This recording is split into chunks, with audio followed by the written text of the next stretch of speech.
Life's full of coulda, shoulda, wouldas. I coulda hired a plumber. Shoulda locked the windows.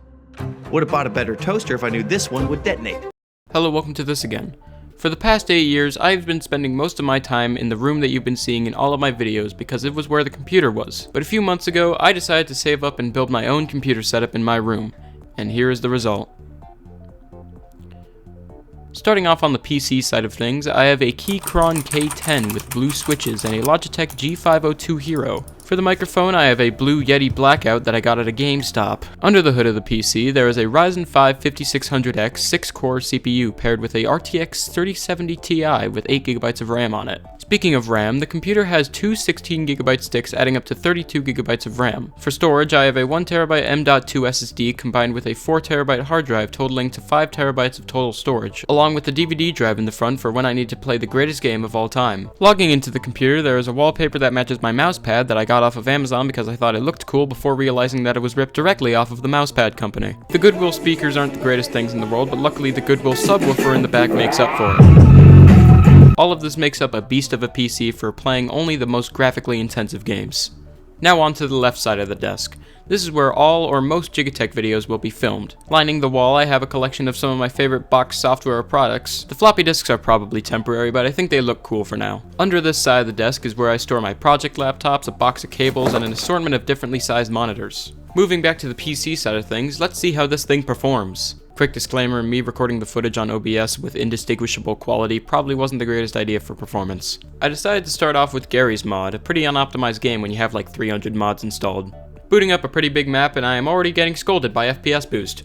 For the sake of authenticity though, I decided to turn it off and also set the game to max settings. It ended up running in the high 40s to low 50s in terms of FPS, which is pretty impressive for a game like this. I even tried the classic bomb test and it barely dipped under 30 FPS. Next up is BeamNG.Drive, a game that I was struggling to run on my last PC. But at max settings on this PC, the car smashed all the way down the hill at way over 60 FPS.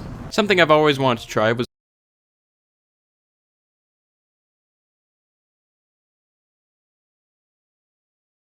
Portal with RTX. This is the first time I've had access to a computer with ray tracing, as my last computer had a GTX 1660 in it. It ran about how I expected it to, high 40s to low 50s on high settings. Looks very cool though. This thing runs Minecraft Java with maxed out shaders perfectly too. I even played a quick game of Bed Wars on it where I made the horrible decision to bridge to the same diamond gen that the other team was speed bridging to. And there goes my bed. Great. Minecraft Bedrock, on the other hand, with RTX on, ran at around 30 FPS while still not looking that great. I decided to give Fortnite a shot because I've seen how crazy the graphics have gotten. It took me a bit to actually get into a game because I couldn't figure out the UI changes they had made since the last time I had played. Hold on, did they just completely remove the regular, lobby screen? What the heck? There's a search bar now? I had the graphics set to ultra and ray tracing on, and the game ran at around 30 to 40 FPS. Although in places where the lighting is a bit more complicated, the game chugs hard. I was pretty used to this, as I originally played on Switch, which is not known for its graphical capabilities. And yeah, I will say this game looks gorgeous nowadays. I was also doing surprisingly well too. I almost never play on keyboard and mouse because I like controller more, and I was actually getting kills. I even sniped two people who were fighting each other first try. Then I got distracted by this box and got obliterated as soon as I opened it. I decided to give it another go without ray tracing, and the game ran perfectly as I drove in circles in a truck all game. Next, I decided to try some VR games by connecting my Oculus Quest 2 that is currently living in a drawer to my computer. And yeah, Beat Saber on these settings ran perfectly. I think my NVIDIA performance overlay broke. It even handled community-made mod charts perfectly. And can I just say how insane these things are? You can go from the calmest thing you've ever experienced to the most bumpin' thing to the environment disintegrating to screens everywhere. Oh hey, I made this one. To whatever the fuck is going on here. Like, seriously, what the hell is going on? FNAF also works. Jesus! Well, I hope you enjoyed this video. If you did, leave a like. If you have something to say, leave a End of season savings just landed at Wayfair. President's Day clearance is here. And with deals this big, you'll be like... Hello, welcome to this again. So last week I tried to install Linux on this iPod and yeah, no, it didn't work. But at the end of that video I said that I bought an iPod 3rd generation to try again on. And that iPod has arrived. This is my first time using a monochrome iPod and honestly I really like it. This is also the only iPod with this type of button layout. It's all touch based. There's no like actual tactile button. It's just touch. And surprisingly, I also really like that. Also, thanks Nate Lessler. I mean, it's not in the greatest condition ever, but it's fine. Now, last week I tried to use my main PC as well as a PowerBook G5, and neither of them worked. But this time I've got this Windows XP Pentium 4 laptop that hopefully should work and let me do the thing. Shut up, Norton. Norton Antivirus 2003. So yeah, this is my HP Pavilion ZE5300 running an Intel Pentium 4, and it should be very period correct for this type of project. Now, I haven't installed iTunes or anything on here, so I'm just gonna hope it works. Oh, okay, it found the iPod. A problem occurred during hardware installation, god damn it. Oh, okay, it's picking up the storage part of it, so I think I can just like open up the iPod Linux installer and just give that a shot. Alright, yep, iPod Linux. Oh heck yeah, found a 15 gigabyte iPod at physical drive 1. Seems to be a 3rd generation iPod, which it is, so it actually picked up the iPod this time, oh my god. Give it a shot. Yeah, sure, screw it, we'll do iPod Loader too.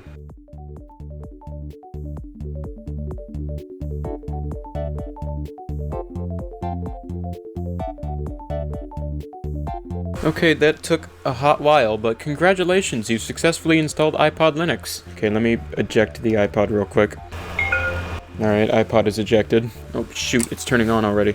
Oh, nice. Alright, 1 second. Okay, so the iPod went straight into, you know, the default iPod OS. Let me, how do I turn this thing off, like, fully? Do I just, like...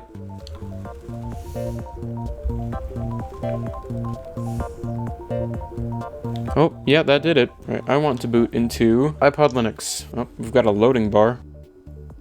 Oh, oh. I cannot see the screen. Hold on. Okay, I figured out how to turn on the backlight. So yeah, I wasn't expecting this to have like a full-on proper interface, but I should have expected that, honestly. Obviously, I don't think there's going to be any music on here, yeah. Yeah, no, there's nothing in here. Extras. There's recordings. I'm assuming what? There's not a microphone in this thing. No such file or directory.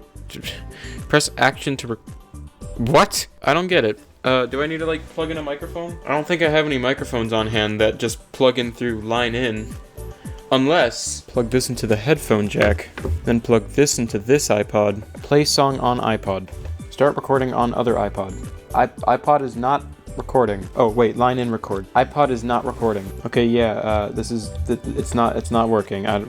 Too much effort for me to figure out. It's already been too much effort.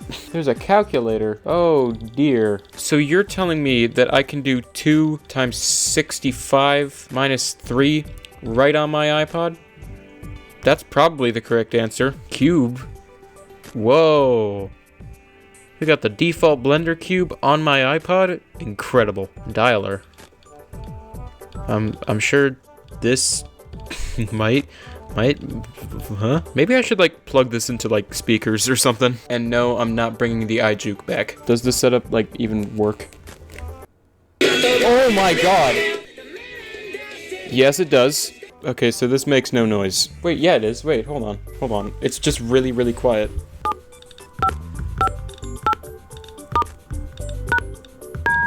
Alright, cool, I guess. Mandel pod? Oh, it's whatever it's called. I forgot. Crap. A fractal, that's what it's called.